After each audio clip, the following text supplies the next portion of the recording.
Hello, everyone. Today I have a super special guest, one who's all about empowering kids through stories and helping them see themselves in every book they read. I'm talking about no one other than Simply Angeline. She's an educator, a storyteller, and the creative force behind the YouTube platform Simply Angeline, where she brings diverse stories for children and she brings them to life. Originally from Atlanta, but she now lives in Canada. Wow, that's a move. She's on a mission to inspire kids to dream big, develop strong social skills, and thrive in life. So here's a fun fact. Angeline reached out to me last year to come on her show to talk about my STEM children's books. At the time, I was under the weather. My voice was totally shot. So I really sounded like a broken radio. So I'm so happy. We fast forward to today. I'm glad to honor her and to thank her for coming on the show. So much passion through her journey and so much she's giving to kids. So I want to thank you and welcome you. Happy to have you here. Thank you for having me. I appreciate it. I love what you're doing, and we finally found the time and we finally got each other. So I'm excited to be here. Awesome. You've done so much incredible work, and your presence on Simply Angeline is incredible. I love that you're not only reading stories, but you bring them to life. What sparked that passion for reading stories for kids? Honestly, if I think about it, I think I've always had it in school, especially when I was younger. Um, a lot of my teachers, they were Black and they were very like, education is the key, and just going to the library, checking out books and reading the stories. And I always remember I was in second grade. I think it was Black History Month, and we had to do like a report. And I remember I did mine on Bessie Coleman, and she was the first African American woman pilot. And I was like, why I gotta do something about her?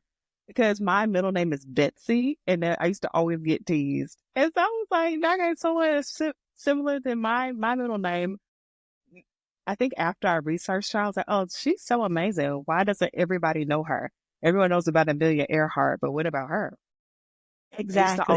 I used to always wonder about that. And so books were sort of the gateway for me. Like I was younger, I used to go to Fulton County Public Library in Atlanta, and like this is probably frowned upon now, but my dad used to literally just leave me at the library. He's like, you better be here when I get back and stay at that desk. And literally he would just read. I would have to read books. I would find things. And so it was heavily influenced at a young age for me to read, especially with like just in my community. Actually, fun fact, my old teacher slash librarian at one of my schools, we went to the same church in Atlanta. And so it's so funny, like she knows that I read stuff. She was like, this has come full circle. I was just like, I know, really, it has come full circle. So books were always embedded in me. And so I think when I got older, like I really learned how to appreciate it and try to sort of give back what books gave to me. I love that. And you're right. You talked about representation matter so much. And when you read books for kids and you see kids see themselves in the book, it gives them permission to dream bigger, right? It's not so much about reading the book. It's about believing in what's possible. And a lot of the books, whether they're nonfiction books or fiction books, give that to kids. Before you became Simply Angeline, what was it like? Take us back to the stories that you may have heard from your family members, your parents, your grandparents, any stories that come to mind. I know you're from Ghana. Yeah, do you have any memories of the storytelling that you heard when you were younger? Well, honestly, now that I think about it, Ghanaians are just always storytelling. The way they like carry themselves and tell things, they're just Hmm. natural storytellers. So I feel like I got it in my genes. But like, I used to always remember like, just asking my parents questions, or like my uncles or my aunts or cousins who lived back in Ghana, just like different things that would happen. and like listening to them tell like their own stories and like what they used to do. And I remember like my dad was telling me like education is very important. And I remember I went to Ghana in 2015. They do not play about education. Like it's very like get in those books and study. Yeah, very important. And like I kind of realized that's why my dad was a certain way with me. He was very strict about my education and like me doing my homework and me researching. And I was like, you always so hard on me, my gosh. But like I realized it was just him realizing when he used to tell me stories like we used to do this, we used to do that. We have to get up early, we have to walk all the way to school or do stuff. Like that's how he was raised. And so I think he wanted like me as child to get the best education possible and make sure that like I'm studying and I'm focused and I have goals. And them just talking about like the beach and like going to different places in Ghana and like it was now that I think about it, it was really nice to like hear the stories and especially not just from my parents, but like my other family members just talking about like their journey or like different things that they used to do. Like, fun fact, my dad was a track runner when he was younger. And I think he went to Okay. the Olympics. I can't remember the Olympics, but he did go. Wow. And my aunt also went to the Olympics because she used to be a track runner as well. So that's legacy right there. Very interesting. And I love the perspective that you have as far as those stories really influencing us, whether it's from family stories, the heritage that we have, to just stories about other people, even if they're made up stories, like the fiction stories. I love that it's not just about the stories that we tell today, but the bigger picture, the stories that we pass down that really resonate with me, especially as someone who writes STEM stories, stories about our history and stories about our legacy. But I want to switch gears a little. You built an amazing platform with Simply Angeline, and you have helped so many authors like me get our books in front of other readers, ultimately helping us sell more books. That's, the goal. But also, I want to find out if you have any tips, special tricks that authors should use when it comes to presenting their books out there and wanting it to be something that other storytellers like you want to grab and read to your audience. What would you recommend that they do? Honestly, I think just like thinking outside the box for like networking or don't be afraid. Because I think for me, like I'll just message somebody. And, like I saw you and I Would was you like, get let to me just me? message her. Yeah. I was like, let me just message her and see what she says. And because before I used to always want it to be sort of in the shadow. I just wanted to, oh, I'll post the video and stay back here. And like what we do, you can't stay in the back. You have to be in the forefront. And so not being afraid to just ask or talk to people. Sometimes it's going to be a no, Sure. but you don't know that until you try because sometimes it's going to be a yes. And so just messaging people, sometimes I'll go to like a coffee shop or a independent bookstore, just going and like talking and seeing and just getting connected. And that's ultimately how like I get these books and just sort of just making connections. Or if I see someone on TikTok, I'm like, let me message them. Let me see what they say. Because sometimes it is going to be a no, or if it doesn't align, or it's not supposed to happen right then, it doesn't. But I've learned that I really just have to try and put myself out there because for me, I really want to get these independent authors out there because they don't have a publishing house. Or even sometimes if you do have a publishing house, sometimes it's up to you to like get it out there and spread the word and network. And for me, I want Simply Angeline to be a place where people can come to me so I can promote their book because doing it on your own is hard. Indeed, that is so true. And it's always helpful to have people reaching out to you, but also you going and reaching out as well. Sometimes they're very receptive, or like you said, it may not just be the right time. So that's so very helpful. I know many listeners are aspiring authors or parents searching for great books for their kids. What advice would you give to someone looking for diverse books? And what role do you think diverse books, diverse stories play in shaping young minds? Honestly, I think even for myself, just looking for books and either reading them or for my classroom, I start off at Google. Mhm.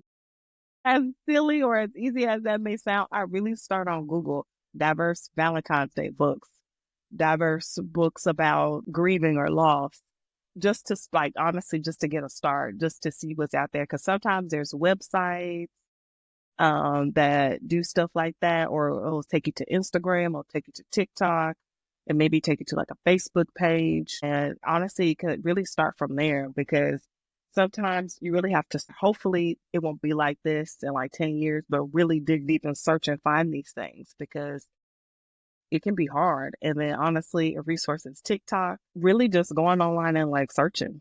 That's what I usually do. Sometimes I'll find things, or sometimes I'll find an Instagram page that has something, and then I may reach out to them and ask them, where did you get this? Even sometimes on Amazon, I think this probably a few hours ago, because I'm trying to do content of sort of diverse Valentine's Day books. Okay. And I have some, but I was like, I wanted to add more and not do the same ones I've done years before. And I literally went on Amazon, diverse Valentine's Day books, and there were some. So I was like, oh, let me scroll through and see. It honestly, online has been a big thing of me searching. There's also, let me check my phone. There's an app. It's called We Read Too, Okay. and it will show you different like diverse books. So I found this app not too long, I think like a year ago, like Reread Too. So that should be available, and they can show you different like diverse books as well. And so honestly, it's been like online, just searching. Well, And that's the right. second part of your question, I really think like diverse children books really help to shape the identity and sort of the independence of a child, because even if it's not a character that may look like them, just having that diverse perspective. So say if we had like say a white child on it, it could be different white children playing basketball, astronaut, nonfiction, STEM, and people wouldn't bat an eye because it's different. And so not just having like black kids for like some Black History Month thing, or having like Muslim kids or East Indian kids just showcasing Eid or Ramadan or something. They should be in stories where it's not like some type of historical importance. It could just be uh, uh, a girl that's Muslim, she has a hijab and she plays basketball, and just seeing that normalcy and realizing it's okay. And so, Definitely. yeah, and like it really helps kids' confidence thinking, oh, I could do that, or like that's me. But Yeah. also recognizing that even if there's a character that may look like a kid, sometimes that kid may not relate to it, and that's fine. So if it's like a black kid that plays basketball, maybe a reader's like, oh, I don't like basketball. And that's okay too, because there's something else that they could look at. You don't Sure. have to pigeonhole them, oh, you're Asian, you should like this book, or you're black, you should like this book. They don't have to like this book, even if it's a character that looks like them. They can like something else that looks like them too. So just having that variety and like making sure like it's not up to the kids to be forced to listen or read something. We can give them the tools to show them, but it's up for them to choose, and let them choose and be confident in having that decision. And so I really think that's important. I agree. I definitely agree. Such great advice. It's clear how powerful diverse stories can be in helping kids understand and embrace different cultures and experiences. So prioritizing diversity not only enriches us as the parent, but also teaches our kids and give them the experience that it's important to see, to include, especially in today's society. Do you see that landscape changing? I know there's more authors coming out with so many different ideas, so many different wonderful projects I've seen. Do you expect it to be even more? I do, especially just like with the climate and, things happening and people trying to change stuff. I feel like that's going to be an even greater push for people to put out stuff and just really showcase, because right now it's under attack. Yes. And yeah. And so like I really feel like people are gonna push to have certain things out to showcase for kids and even adults, like just to keep pushing, because like the diversity is needed. And I think, yeah. So I definitely want to tell the authors out there who are listening, It doesn't matter if you've seen another book talking about science. If you have a story to tell, no one is going to tell it the way you tell it. Write it, publish it. This is your work. This is your legacy. This is something that the generations behind you will have to remember you, to honor you. So I just want to make a point of letting authors know that your unique voice needs to be heard. Doesn't matter if other people are writing about it. It's your perspective. Many people have written STEM books before, but not the way that I'm passionate about it, not using my voice, using my ideas. And we need to allow people to know that that is welcome, it's acceptable. So don't have any doubt. That was good advice. Yeah. Because no one's going to tell it the way you tell it. Exactly. So anyone watching this video or listening on YouTube or other platforms, I know they see your passion with Simply Angeline. What made you want to be so expressive? Because when I see you and you're actually, reading the books and you're giving the energy, it's beautiful. So why would you do it that way compared to other ways? It's probably just your unique stance, right? Honestly, yeah, I feel like that's just me. And it's crazy because I used to try to hide that and be like, oh, I don't know. And like, it took me forever to actually start Simply Angeline because I used to volunteer at a different book list. It's like a bookstore and cultural center in downtown Toronto. And I used to do story play Saturdays. So I would read a book and we would do an activity. And like, I did that on accident. I was helping a friend out. And then I realized, oh, I love doing this. And my friends would tell me, like, you should like read or start your own channel or something. I was like, okay, okay. But I was just scared. And it's just kind of like during COVID, I finally started it. And like I realized and I was just talking. I was just talking and just doing my own thing. And it's just it just comes out naturally. And it's like the times where I'm trying to control things, it doesn't come out as authentic. If I'm just being myself, it really shows.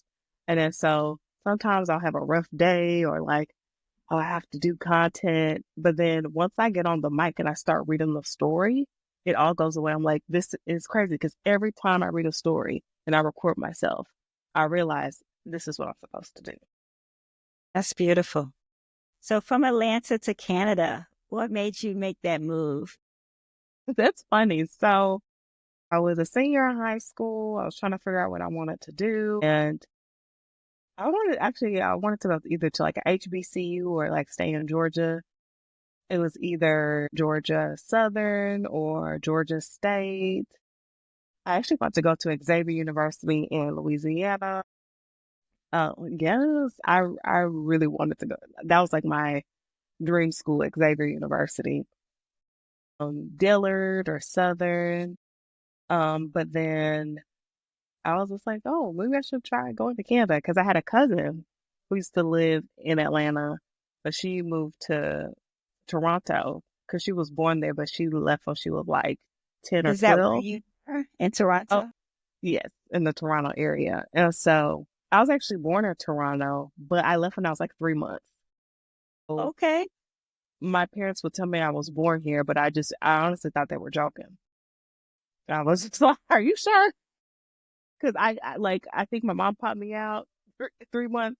I think I was barely 3 months and I was out of there. So I was just like, So are you did they sure? leave from Ghana to Canada or did they come to the US? So yeah, it was like Ghana, Canada, and then down south. So yeah, I was like, I was barely out there when we moved there. So I have no recollection of Canada whatsoever. But I realized school would be cheaper for me. In And Canada? yeah, and so I was like, maybe I just see what's going on. Maybe I just see what's going on. And so that's kind of how that happened. And I will say it was an adjustment. It was it was an adjustment. It was really hard for me, like just leaving my security blanket, like my friends and my family, and like not really knowing anybody up here. Like it was really hard. There was one time I actually almost dropped out of school because I was like, I don't think I'm built for this. So what made you continue, push through?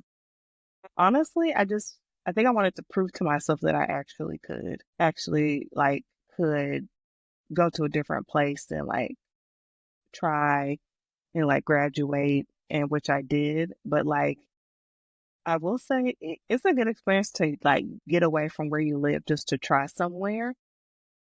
It was I feel like it was good for me to experience something else, something different. Cause like unfortunately I feel like when me in Atlanta, I was in a bubble. So I really didn't know anything. So I came up here and I was like, do you guys have McDonald's? Wow. And my friends would be like, what do you think we have? I was just so shocked. I even remember Mhm. back in the day was the song called Swag Surfing. And I don't know, I was somewhere and they were playing. I was like, wow. I said, you guys listen to that? They were so offended with, I mean, I genuinely just That's so didn't know. funny. Like, just the You bubble don't I know was what in. to 'Cause, expect. I can yeah, just be. it was just like, it was definitely like a shock, but also I feel like it was good for me just to get somewhere and experience something different. I think no matter where I am, I feel like I will always carry Atlanta with me. Like that's just a part of me and who I am because I feel like I'm very blessed to grow up with the community I was in and Mhm. people who looked after me. And like now I can use those tools of where I grew up and just give it to other people and my students. Yeah, it's good energy here. Okay, so you're teaching as well.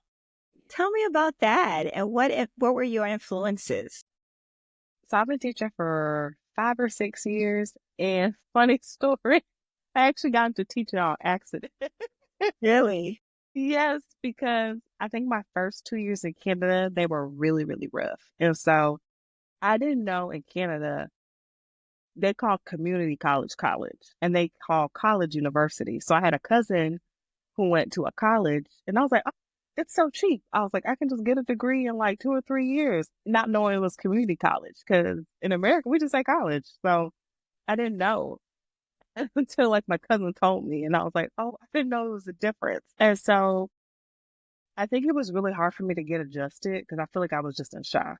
And so my grades weren't the greatest. And so I passed, but like to transfer to go to like a college to get my degree, I Okay, had to four have a years. certain average. And I didn't have that average to transfer all my credits. So I was in community college for 2 years. I got the diploma, but my average wasn't high enough to transfer credits. So I wouldn't have to do a whole 4 years for a bachelor's. And so I was freaking out. So I was like, what am I going to do? I found this school where it was like, you can get a double degree. And I was like, Okay. ooh. So it was like a Bachelor of Arts and Science and Bachelor of Education. And I was like, oh, and like you could finish your Bachelor of Arts and Science in 3 years and then do sort of like teacher's college for the last year. And I was like, I can do that. And then I don't have to tell anybody that this happened to me because I was like embarrassed. I was just kind of like, I cannot tell anyone I have to do another 3 to 4 years. And I didn't get enough credits transferred. And the only reason why I did that because it was a double degree and I thought it sounded good. And then realizing going to school, I was like, oh, this teacher thing is very interesting to me. Mhm. And so not realizing that it was kind of a blessing in disguise because that's how I ended up being a teacher. And Amazing. honestly, I feel like growing up, the writings were on the wall because I was always at school. I really had important teachers in my life that kind of shaped me, but I never wanted to be a teacher. I always said I want to be a child psychologist because kids go through things in life and they carry them with them. And so I didn't turn out to be a child psychologist, but I am helping kids. Yes. Oh, yes, you are. That's amazing. I'm glad that you followed through. You were persistent in completing all of that you had to go through, and all of the schooling was definitely worth it because the amazing thing that you're doing now with children, just seeing the smiles on their faces is amazing. Yeah. So, what do you see yourself doing next year or the next 2 years? Well, I am hopefully like by the middle or end of this month have Simply Angeline bookmarks. Okay. So I did kind of tease them probably like not this past summer, but the summer before. And so I kind of put them in different like book bins and stuff like that. And I got a good reception. And so I was just kind of fine tuning them. And hopefully by the end of the month, I'll have sets of bookmarks and people can use them. always say my students are my guinea pigs. So I used to give them to my students and get Yes, feedback. why not? And they love it. And so having that out. And then also a dream of mine is to I tell other people's stories, but I feel like I want to start and like tell mine. So having my own children's book out soon. So I'm working on that. And so writing a book is a process. It really is. It really is. And it It's a takes process. time. It takes And time. it's true, it really does take time. Like you can't just be like, that's it. Like it really takes time editing and sorting it and like adding these pieces. So And illustrations, yes, it's a journey, especially for but like, kids. yeah, it's a journey, but like I'm really loving it so far. So hopefully I'm going to finish that soon and get it in production. And so those are the sort of main things. And then just having working on my website and just like I read books, but I also want Simply Angeline to be a hub and resource for like activities or like boys and girls clubs or like finding things as well. And so just kind of continue to like elevate and build my brand. Love it. Love it. Well, speaking of your brand, YouTube in particular, where can people connect with you and explore the amazing stories that you showcase? So on my YouTube channel, it's called Simply Angeline. You can subscribe and watch my videos. I also have an Instagram where sometimes I do Instagram lives and showcase different content on there. And my Instagram is Simply Angeline _. I also have a Facebook for Simply Angeline, and I do also have a TikTok. So you can basically find me everywhere. Yeah, just subscribe to my channel, follow me, and just continue to watch and get content and get inspired. Oh, Angeline, thank you once again. It's been such a joy. From your incredible journey to your mission of inspiring kids to the practical gems that you just dropped for us. I know authors are going to be inspired. No children is going to welcome your stories and your energy. This conversation has been gold. Everyone listening, Thank check you out so much. the Angeline on YouTube. Yes, and also please support this amazing author. Ask her to go to different schools for events to read her books. What she's doing is amazing as well. So thank you so much for having me. Thank you. And definitely everyone listening, support diverse children's books. And if you're an author, take these strategies and run with them. If you enjoy this conversation, hit that like button, subscribe, and let us know what more you would like us to talk about in the comments. Angeline, thank you again. I know this won't be our last conversation. No, no, no. But thank you so much. I'm so happy I was able to be here. You're so very welcome. We'll talk soon. All right.